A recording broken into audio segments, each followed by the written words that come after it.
మాది వెట్టుకోడు గ్రామం గుర్రంపూడి మండలం. నా పేరు కామశెట్టి రవి, మాది వెట్టుకోడు గ్రామం గుర్రంపూడి మండలం. గత సర్పంచ్ పాలన ఎట్లా ఉంది మీ గ్రామంలో? గత సర్పంచ్ పాలన అంటే జనాలు ఆల్రెడీ తీర్పు చెప్పేది ఉన్న జనాల మధ్యన అందరు ఆలోచనలో ఉన్నారు. సరే, ఆయన చేసినంత వరకు ఆయన చేసిండొచ్చు, కాదు మాకు నేను చెప్పడం కూడా కరెక్ట్ కాదు, అది జనాల పరంగా మాకు తెలుసుకోవడం కరెక్ట్ అనుకుంటున్నాను. అయితే పబ్లిక్ ఆల్రెడీ సర్పంచ్ మీద వ్యతిరేకత వచ్చింది, దేనికి వచ్చింది? వ్యతిరేకత అనేది ఆయన చేసే విధానాలు కావచ్చు, పని కావచ్చు. ఇలా ఊర్లో ఉన్న సమస్య, ఇప్పుడు డ్రైనేజ్ ఉన్నది, ఏ ఇంటి ముందర పోయినా కూడా వర్షం పడ్డదంటే ఇంటి ముందర ఎక్కడ వచ్చే నీళ్ళు అక్కడనే ఆగిపోయి డ్రైనేజ్లో సమస్య కరెక్ట్ లేకపోవడం. మంచినీటి సమస్య, ఇలా నీరు ఉన్నదంటే ఒక ట్యాంక్ ఉన్నది. గతంలో ఎప్పుడో 10 years బ్యాక్, ఇప్పుడు 10 సంవత్సరాల క్రిందట రామలింగం సర్పంచ్ ఉంటుండే, ఆయన కట్టి ట్యాంక్ కట్టించి ఊర్లో నల్లాలు వేయించి కొంచెం పని చేయించి, అదే నల్లాలు చేయించిన ఉన్నాయి. కానీ నువ్వు మిషన్ భగీరథ వాటర్ వచ్చినా ఊర్లో ఉన్న మన బోర్ వాటర్ వచ్చినా 2 మిక్సింగ్ చేసి పంపుతున్నావు తప్ప దానికి సపరేట్ లేదు. రెండోటి, ఒక్క రోడ్డు కూడా సరిగా క్లీన్ చేసిన రోజులైతే లేవు. గ్రామంలో ట్రాక్టర్ ఉందా మీ గ్రామంలో? ఉన్నదండి. రోజు పారిశుద్ధ్యం తీసుకోవద్దు ఇంటికి? 1 day by 1 వస్తారు, కానీ డే బై డే వస్తారు, చేస్తారు. ఇంకా ఏదో ఉన్నదంటే ఉన్నది తాత్కాలికంగా. సర్పంచ్ సిబ్బంది రా కార్మికులు ఉన్నారు, 4 ఉన్నారు. సర్పంచ్ సిబ్బంది ఉన్నారు, మంచిగా సిబ్బందికి ఏమి ఇబ్బంది లేదు. బీఆర్ఎస్ పార్టీ పాలనకు కాంగ్రెస్ పాలనకు తేడా అయింది. బీఆర్ఎస్ పార్టీ పాలన అంటే అది దొంగల పాలన. ఎందుకంటే మా కాన్స్టిట్యున్సీకి మా ఊరు, మా ఒట్టికోడు గ్రామ పంచాయతీ అనేది 2008లో సాగర్ కాన్స్టిట్యున్సీకి యాడ్ అయింది. అంతకుముందు మా దేవరకొండ సగం ఉంటుండే, మునుగోడుకు సగం ఉంటుండే, యాడ్ అయింది. యాడ్ అయిన తర్వాత వచ్చేసి జానారెడ్డి గారు వచ్చిన తర్వాతనే మేము ఇప్పుడు మీరు వచ్చిన రోడ్డు కూడా ఈరోజు ఖరాబ్ అయిపోయింది. రోడ్డు కూడా జానారెడ్డి గారు వేయించింది. ఊర్లో దాదాపుగా 90% రోడ్లు మొత్తం కూడా శాంక్షన్ చేసి సీసీ రోడ్లు వేయించినా, మోరీలు వచ్చినా, ఎవరు చేసినా కూడా, ఊర్లో ట్యాంక్ కట్టినా కూడా జానారెడ్డి గారు చేసింది. రెండవది ఏంటంటే, ఇక్కడ SLBC కెనాల్ ఉన్నది కదా, అక్కడ నుండి చెరువులకు వాటర్ వస్తాయి. ఆ లిఫ్ట్ ఆ రోజు ఆయన శాంక్షన్ చేయించి లిఫ్ట్ పెట్టించి చెరువులకు మోటార్ పెట్టించి మంచిగా ఒక 100 కుటుంబాలకు సరిపడేంత ఉపాధిని కల్పించి జానారెడ్డి కాంగ్రెస్ ప్రభుత్వం. ఈవేళ మనం ఇక్కడ కూర్చున్న ఇళ్ళతో సహా ఊర్లో దాదాపు 100 నుంచి 120 ఇళ్ళు కాంగ్రెస్ ప్రభుత్వంలో వచ్చినాయి, ఇందిరామిండ్లు వచ్చినాయి. అంతే తప్ప బీఆర్ఎస్ పార్టీ ఎవరికి ఏం మేలు చేసిందని ఎవరికి ఏం మేలు లేదు. కాకపోతే ఆయన ఇచ్చిన రైతు బంధుకి ఏదో బానిసలాగా బతికి పని చేస్తారనే తప్ప బీఆర్ఎస్ పార్టీ వల్ల ఎవరు కొరిగింది ఏం లేదు, ఆయన ఏం చేసింది కూడా ఏం లేదు. ఇంకా మాకున్న ఎమ్మెల్యే అంటవా, మాకున్న ఎమ్మెల్యే గురించి చెప్పుకోవాలంటే అది కాదు, కొద్దిగా తీరని పని అది. అయితే జైవీర్ రెడ్డి రాజకీయం ఈ మధ్య కొంతకాలంలో తిరుగుతుండు, రాజకీయం లేదు. అటువంటి వ్యక్తి మీరు ప్రజెంట్ గెలిపించారు, ఆమె ఏ విధంగా డెవలప్మెంట్ అయితే అనుకుంటారు మీ దగ్గర? రాజకీయ అనుభవం లేదని మనం అనుకుంటే కదా.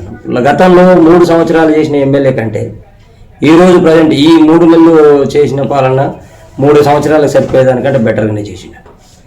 ఎక్స్పీరియన్స్ అనేది లేకపోవచ్చు మీరు అన్నట్టు ఒకవేళ, కానీ ఎవరికి ఏ బాధక సాధకాలు ఉన్నాయని తెలుసుకొని సాల్వ్ చేసే అంత ఆలోచన కలిగిన వ్యక్తి మా జయవీర్, మా ఎమ్మెల్యే గారు.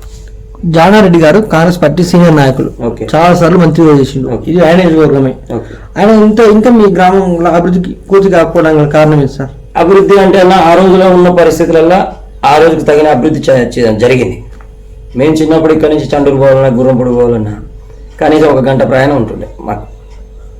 ఆ గంట ప్రయాణానికి నడుచుకుంటూ సైకిల్ మీద పోతే అక్కడ పంచాలు అయితే చేస్తుంది. 2008లో మాది యాడ్ అయిన తర్వాతనే ఈ రోడ్డు రావడం జరిగింది, ఈ మేలు జరిగింది. అదే ఇప్పుడు 10 సంవత్సరాల నుంచి బీఆర్ఎస్ ప్రభుత్వం ఉన్నది. బీఆర్ఎస్ ప్రభుత్వంలో కనీసం ఏ రోజు కూడా గుంటలలో మట్టి పోసిన రోజు కూడా లేదు.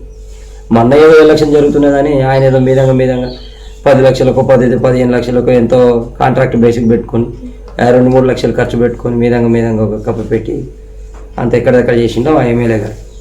అయితే గత ప్రభుత్వాల సంక్షేమ పథకాలు బీఆర్ఎస్ పార్టీ నాయకులకి అందేవి, మిగతా అందరి దాకా రాకపోయేది అనేది ప్రజలకు ఒక వాదన ఉంది. 100% ఉన్నది, 100%. బీఓలకి ఖచ్చితంగా పథకం వస్తుందని గ్యారంటీ లేదు.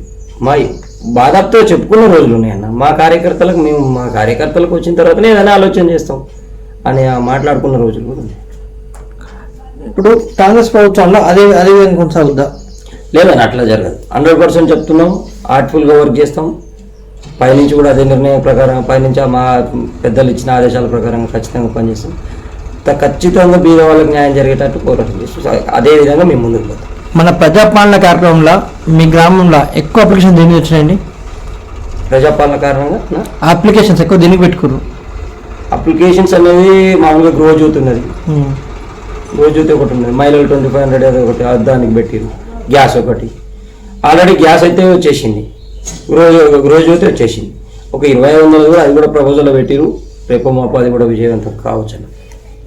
ఉచిత బస్సు ప్రయాణం పైన గ్రామ మహిళల స్పందన ఎట్లా ఉంది సార్? ఆడవాళ్ళు అయితే హ్యాపీగానే ఫీల్ అవుతున్నారు అన్న. ఎందుకంటే మనం కూడా హ్యాపీగా ఫీల్ కావాల్సిందే. సరే ఈ చండూరు పంపించాలంటే మనం ఇంటికి బావి దగ్గర పోయి వ్యవసాయం చేసుకునేటోళ్ళం. వాళ్ళని సరే ఏదైనా పని ఉన్నది అంటే దావుతుందంటే అక్కడ పంపిస్తున్నారు, ఇంటికాడ ఇలా పనులు చేసుకుంటున్నారు. అట్లా 200 సేపు అయినా అని ఇంట్లో భర్తలు కూడా సంతోషపడతారు. నెక్స్ట్ వైద్యం ఆరోగ్య విషయంలో గతంలో టీఆర్ఎస్ పార్టీ ఉన్న ఆరోగ్యశ్రీని 2 లక్షల రూపాయలు ఉండే, అది కాంగ్రెస్ గవర్నమెంట్ పెట్టింది. ఇప్పుడు ప్రస్తుతం ఉన్న 10 లక్షలు పెంచారు. దీని మీద స్పందన ఎట్లా ఉంది సార్ ప్రజల్లో? యాక్చువల్గా అయితే కాంగ్రెస్ ప్రభుత్వం అంటేనే ఆరోగ్యశ్రీని తీసుకొచ్చింది కాంగ్రెస్ ప్రభుత్వం.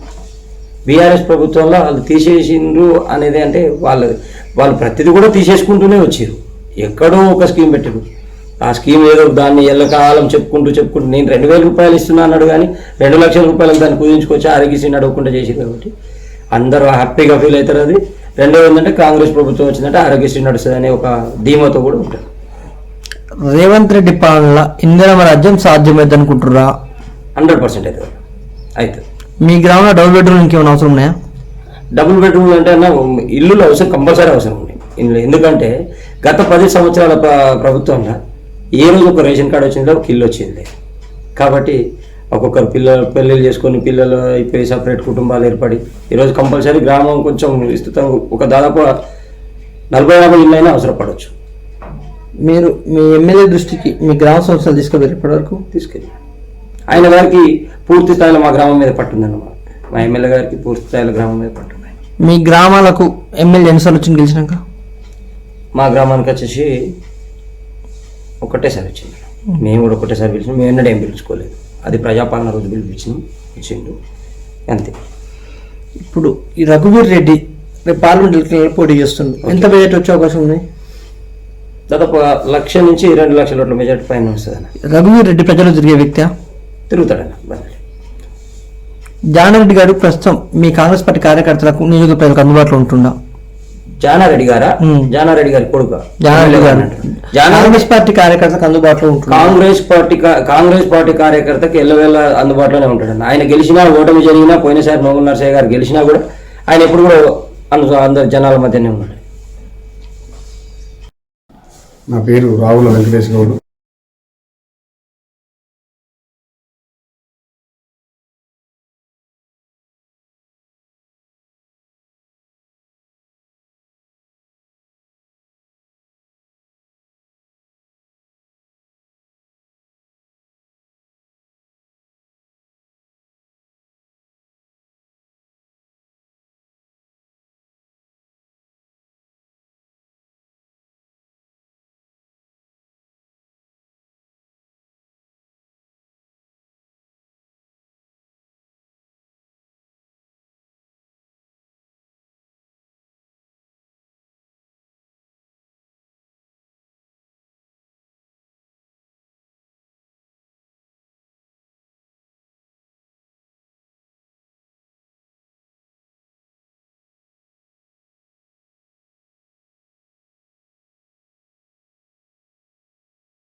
మాది రేగట్ట గ్రామ పంచాయతీ.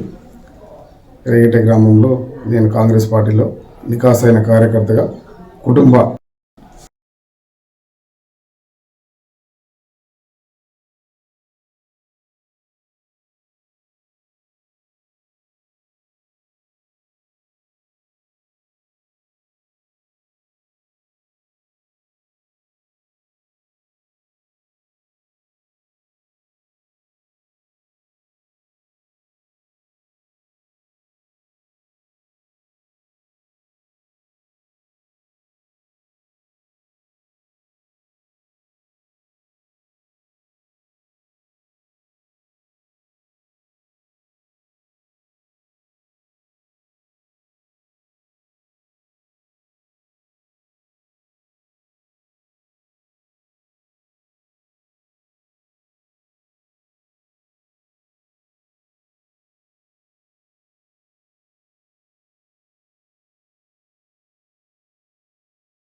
నా పేరు రావుల వెంకటేష్ గౌడ్, మాది రేగట్ట